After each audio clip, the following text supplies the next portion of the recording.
I'm going to show you how to do a corkscrew technique.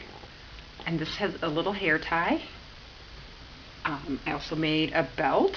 You can just tie around your waist. And a scarf.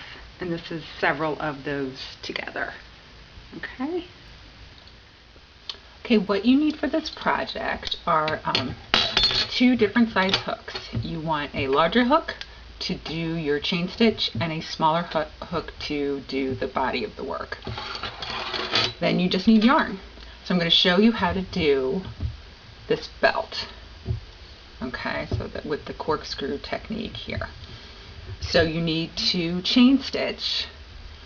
To get it started, you just do your slip stitch, and I'm using the bigger hook, and I'm going to chain stitch. You just go over and through, over and through, over and through, and you're going to do that 25 times, and then you're going to mark it, and then you're going to do, I did about 140.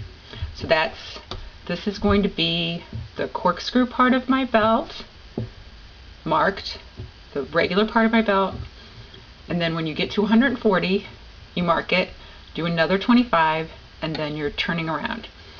So you're going to use the smaller hook, and you're going to do 3 for your first double crochet. So this is all done in double crochet. Now to start the corkscrew, you do 3 double crochets into each stitch.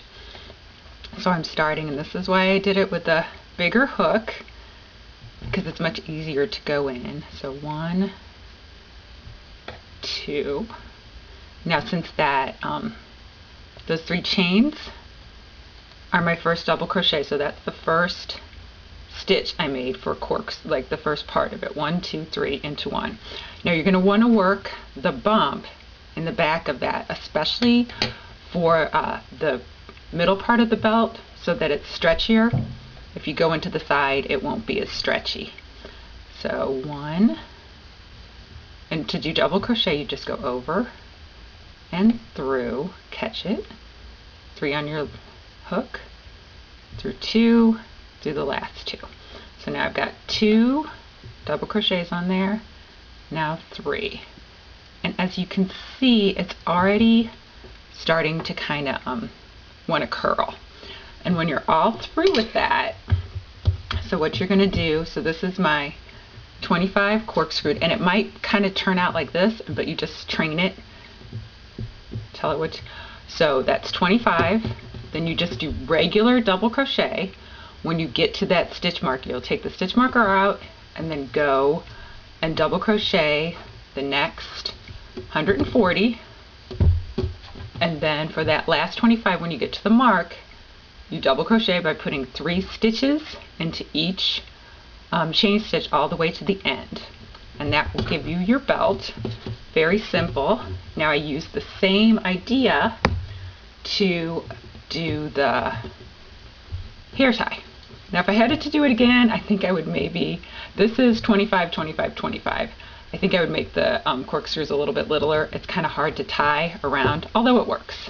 So, but like I said, if I had to do it again, I'd probably do maybe 15, 30, 15. Now it doesn't matter, you don't have to have an even number, you're just doing 3 in each stitch, so it doesn't matter. Okay, now the next thing that I did was the scarf with the corkscrew. And as you can see, now this one did get kind of messed up, so I'm going to twirl it around. So the same idea, so this purple one was my first one, which I worked just like the belt. Alright, the second one, what I did was I did just 25, came back, corkscrewed them, and then I attached it. I started double crocheting, just a regular double crochet. Now when you would do it, it might be floppy because it would be attached at the top but not at the bottom, so I slip stitched on the bottom as well. So you do the 25, do your first one and slip stitch at the bottom as well, and then you go across and just work it like normal, and you kind of just figure out how much you would want your scarf, how long you would want your scarf to be, and that's how long you make it. I made it a little bit longer than the belt. You get to the end, and then that last stitch, just chain 3 and go down, or no, you're actually, yeah, you're going to chain 3 and go down, and then go 25 again, chain stitch 25, and then work the corkscrew back and attach it at the top. All right, and then you'll do the same with the pink. So what you're doing is you're attaching. Well, you don't need to attach, you just do 25 chain stitches, corkscrew, then you attach with your double crochet, and then go across and then do the same thing. So those are my corkscrew projects. Okay, thanks.